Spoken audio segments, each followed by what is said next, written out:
இறைவா, நீயே அனைத்தும். இறைவா, நீ நன்றாக இருக்க வேண்டும்.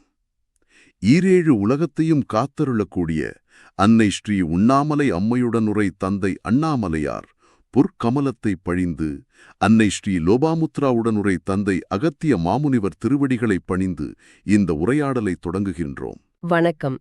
இந்த தெய்வீக செய்தியை கேட்க வந்திருக்கிற நீங்க எல்லாரும் எல்லா நலன்களும் வளங்களும் பெற்று வாழணும்.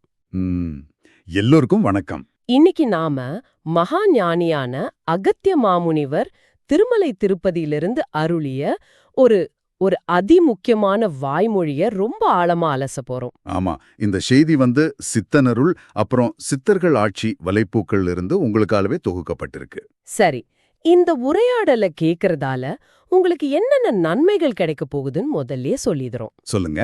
முதலாவது, கோவிந்தாங்கிற திருநாமத்தோட இதுவரைக்கும் வெளிவராத ஒரு பெரிய ரகசியத்தை நீங்க தெரிஞ்சுக்க போறீங்க. ஓஹோ. ரெண்டாவது, அந்த நாமத்தை உச்சரிக்கிறதால நம்ம இதயத்துல இருக்கிற தீய வினைகள் எல்லாம் எப்படி நீங்குங்கிறத நீங்க புரிஞ்சுக்குவீங்க. சரி. மூணாவதா, சுயநலத்திலிருந்து விடுபட்டு ஒரு மனமாற்றத்தையும் இறை அருளையும் பெறுவதற்கான வழி என்னன்னு நீங்க தெரிஞ்சுப்பீங்க. மிக முக்கியமான விஷயங்கள். உண்மையிலேயே இந்த செய்தியை கேட்கிற பாக்கியம் கிடைச்ச நீங்க எல்லாரும் ரொம்ப புண்ணியம் செஞ்ச ஆத்மாக்கள். வாங்க, இந்த ஞான புதையலை நாம ஒன்னா சேர்ந்து திறப்போம். கண்டிப்பா. சரி, அப்போ அகத்திய மாமுனிவரோட இந்த உரை இப்படி தொடங்குது. அது ஒரு ஆச்சரியமான இடத்துல இருந்து தொடங்குது. ஒரு பெரிய வருத்தத்தோட. வருத்தத்தோடவா? ஆமா. அகத்தியர் கலியுக மனிதனோட நிலையை நினைச்சு ரொம்ப வருத்தப்படுறதா அந்த பதிவு சொல்லுது. அதாவது, மனுஷன் பிறவி எடுக்கிறான், ஆனா எதுக்காக பிறந்தோம்னே தெரியாம மாயையிலையும் சிற்றின்பங்கள்லயும் சிக்கி மறுபடியும் மறுபடியும் இதே பிறவி சுழற்சியில மாட்டிக்கிறானேன்னு அவர் கவலைப்படுறதா ஒரு குறிப்போட தான் இந்த உரையை தொடங்குது. ஓ, அப்போ இது ஒரு பிரச்சனையை முன்வைத்து ஆரம்பிக்கிற ஒரு உரை. மனிதன் தன் உண்மையான பாதையிலிருந்து விலகி போயிட்டான், அதுக்கான தீர்வு என்னங்கிற மாதிரி, இல்லையா? மிகச்சரியா சொன்னீங்க. அந்த உரையில ஒரு அழகான வரி வருது. ஆன்மா உண்மையை அறிய ஒரு உடலை தேடுகிறது, ஆனால் மனிதனோ அந்த உடலை தவறாக பயன்படுத்தி அழித்து விடுகிறான். ஆஹா, இதுதான் மைய பிரச்சனை. இதனால மறுபடியும் ஒரு பிறவி எடுக்க வேண்டிய கட்டாயம் ஏற்படுது. இந்த சுழற்சியை எப்படி உடைக்கிறது, இந்த தப்பிலிருந்து எப்படி மீள்றதுங்கிறத விளக்கதான் ஒரு கதையை சொல்றாரு. சரி, நாம நேரா அந்த கதைக்குள்ளே போயிடலாம். இது அலமேலு மங்காபுரத்துல நடந்ததா சொல்லப்படுது இல்லையா? ஆமா. அங்க ஒரு தம்பதியினர். அவங்க சாதாரணமானவங்க இல்ல. சின்ன வயசுல இருந்தே நாராயணன் மேல அளவு கடந்த பக்தி. இறைவா, நீயே எங்களுக்கெல்லாம் அப்படின்னு வாழ்ந்தவங்க. கரெக்ட். அவங்களோட வாழ்க்கை முழுக்க அந்த பக்தி தான். ஆனா அங்கதான் ஒரு சோதனை வருது. என்ன சோதனை? அவங்களுக்கு ஒரு குழந்தை பிறகுது, ஆனா அவங்க மனசுல ஒரு ஆசை, ஒரு ஆண் குழந்தை தான் பிறக்கணும்னு. ஓ. ஆனா அவங்களுக்கு பிறந்தது ஒரு பெண் குழந்தை. ஒரு நிமிஷம், இவ்வளவு பக்திமான்களா இருந்துட்டு ஆண் குழந்தை பிறக்கலேங்கிற ஒரு காரணத்துக்காக வருத்தப்பட்டாங்களா? வருத்தப்படுறதோட நிறுத்தல. அதுதான் இங்க முக்கியமான திருப்பமே. அவங்க நேரடியா இறைவனையே நிந்திக்க ஆரம்பிச்சிட்டாங்க. என்னது? இறைவனையா? ஆமா. இறைவா, நாங்க உன் மேல இவ்ளோ பக்தி வச்சோமே, எங்களை இப்படி ஏமாத்திட்டியே, ஒரு பெண் குழந்தைய கொடுத்து எங்களை சோதிச்சிட்டியன்னு கோவப்பட்டதா அந்த மூல உரை சொல்லுது. அப்போ உங்க பக்தி ஒரு நிபந்தனையோட இருந்தது. நான் உனக்கு கும்பிடுறேன், நீ நான் கேக்குறத குடுக்கணுங்கிற மாதிரி. சரியா சொன்னீங்க. இந்த இடத்துல தான் அகத்தியர் ஒரு முக்கியமான விஷயத்த அழுத்தமா சொல்றாரு. எப்பொழுது மனிதன் இறைவன் மீது நம்பிக்கை இழக்கின்றானோ, அவன் மீண்டும் முதலிலிருந்து தன் ஆன்மீக பயணத்தை தொடங்க வேண்டும். ஆஹா, இது சுயநல பக்திக்கும் உண்மையான சரணாகதிக்கும் உள்ள வித்தியாசத்தை காட்டுது. ஆமா, அவங்களோடது சுயநல பக்தி. அதனால ஒரு சின்ன ஏமாற்றம் வந்ததும் அது மொத்தமா சரிஞ்சிடுச்சு. அந்த விரக்தியில அவங்க செஞ்ச காரியம்தான் இன்னும் அதிர்ச்சியானது இல்லையா?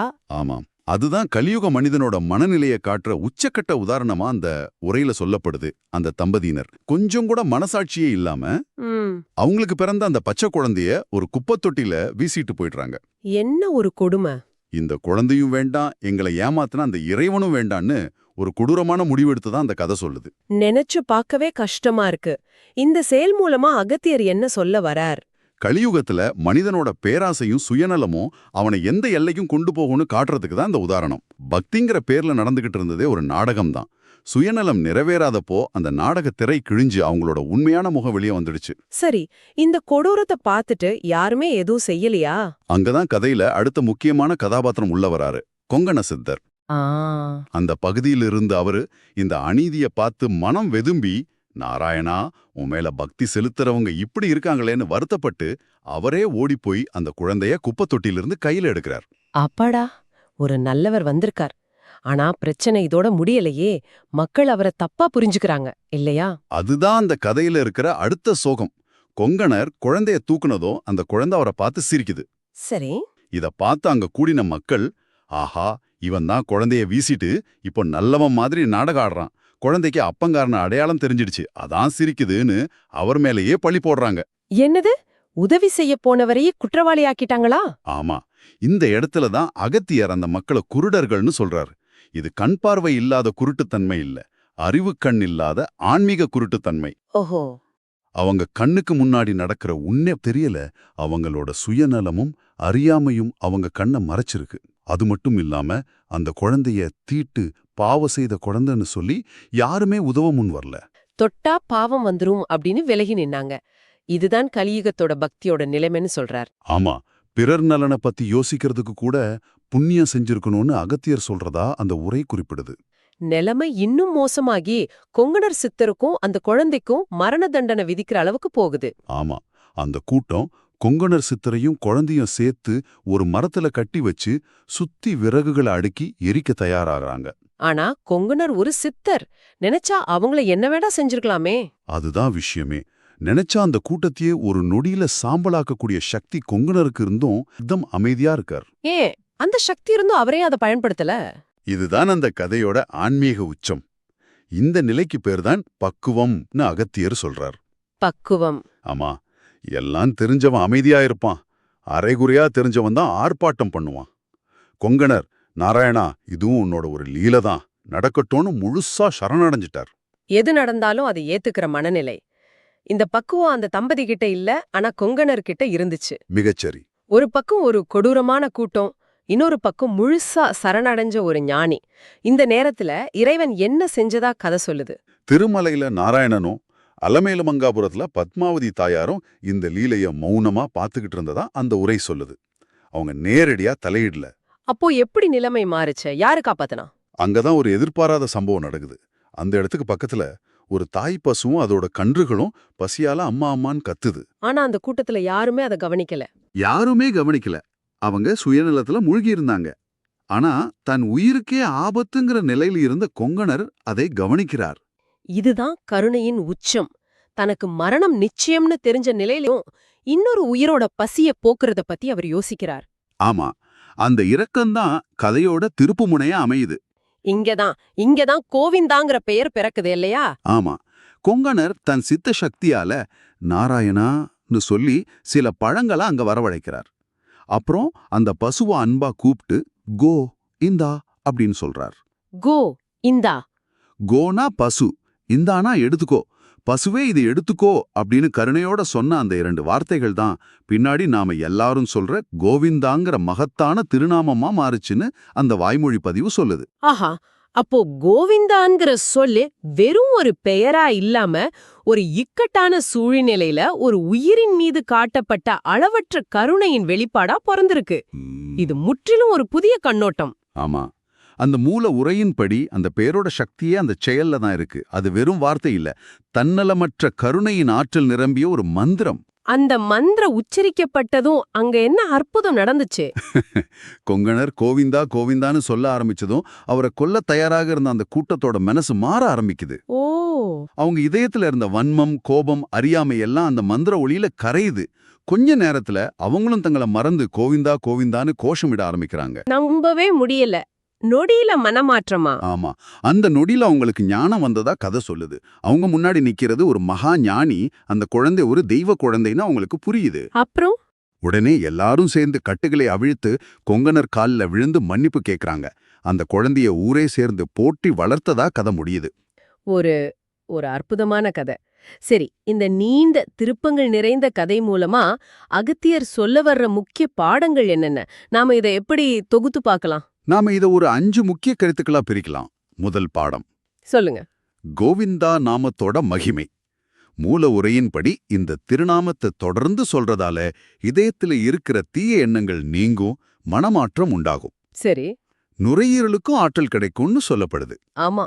2வது, தெளிவான மனதோட முக்கியத்துவம். அந்த தம்பதியினர் மாதிரி மனசுல சுயநலத்தை வச்சுக்கிட்டு என்னதான் பூஜைகள் பரிகாரங்கள் புண்ணிய யாத்திரைகள் செஞ்சாலும் அதுல எந்த பயனும் இல்ல.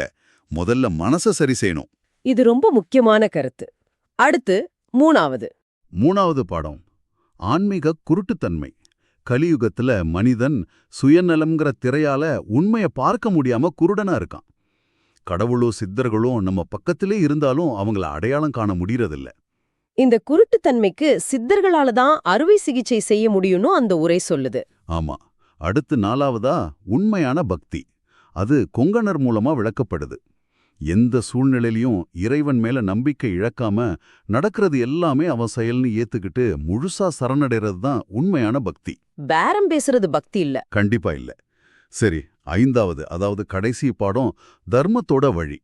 ரொம்ப சிக்கலான பூஜைகளோ சடங்குகளோ தேவையில்லை. நீதி நேர்மை தர்மம் தவறாம அடுத்தவங்க மேல அன்பு காட்டி வாழ்ந்தாலே போதும். அப்படி தகுதி உள்ளவங்களுக்கு சித்தர்கள் வழிகாட்டுவாங்க. ஆமா, இறைவன் அவங்கள ஆட்கொள்வான்னு அந்த உரை உறுதியா சொல்லுது. ஆஹா, ஒரு சின்ன பெயரோட மூலத்தை விளக்க ஆரம்பிச்ச ஒரு கதை பக்தி, சுயநலம், கருணை, பக்குவம், தர்மம்னு பல பெரிய தத்துவங்களை நமக்குள்ள கடத்தி இருக்கு. ஆமா, கடைசியில அகத்தியர் சொல்ற ஒரு விஷயம் ரொம்ப சிந்திக்க வைக்கிற மாதிரி இருக்கு. என்னது? சித்தர்கள் இன்னைக்கும் நம்ம கூட மனித ரூபத்துல தான் நடமாடுறாங்க. ஆனா நம்ம குருட்டு கண்களுக்கு அவங்கள தெரியதில்லைன்னு சொல்றாரு. சித்தர்களின் இந்த மேலான செய்திய இவ்வளவு பொறுமையா கேட்ட உங்க எல்லாருக்கும் எங்க மனமார்ந்த நன்றிகள். இந்த ஞான உரைகள் உங்க வாழ்க்கையில நல்ல மாற்றங்களை நிச்சயம் கொண்டு வரும். அகத்தியர் சொல்ற மாதிரி சித்தர்கள் மனித வடிவில் நம்மோடு உலாவுங்கிறார்கள். ஆனா நம் குருட்டு கண்களுக்கு தெரிவதில்லைன்னு. இன்னைக்கு நீங்க செய்யக்கூடிய ஒரு சின்ன தன்னலமற்ற உதவி ஒருவேளை உங்கள் ஆன்மீக கண்களை சிறிதளவேனும் திறக்க உதவலாம் அல்லவா? இதை சிந்திச்சு பாருங்கள். நண்பர்களே, இத்தகைய தெய்வீக செய்திகளை மற்றவர்களுக்கு கொண்டு சேர்ப்பது, வழிகாட்டுவது என்பது முதல் தர உயர் புண்ணியமாகும். மிக உயர்ந்த புண்ணியம். அதனால இந்த செய்திய உங்களுக்கு தெரிஞ்ச எல்லாருக்கும் வாட்ஸ்அப் குழுக்கள், ஃபேஸ்புக், இன்ஸ்டாகிராம், எக்ஸ், டெலகிராம்னு எல்லா சமூக ஊடகங்களிலும் பகிர்ந்து இந்த ஞான விளக்கை எல்லோருடைய இல்லங்களிலும் ஏற்றுங்கள். இது நீங்க செய்யற மிகப்பெரிய தர்மம். ஓம் அன்னை ஸ்ரீ லோபாமுத்ரா உடனுரை தந்தை அகத்திய மாமுனிவர் திருவடிகளில் சமர்ப்பணம். சர்வம் சிவார்ப்பணம்.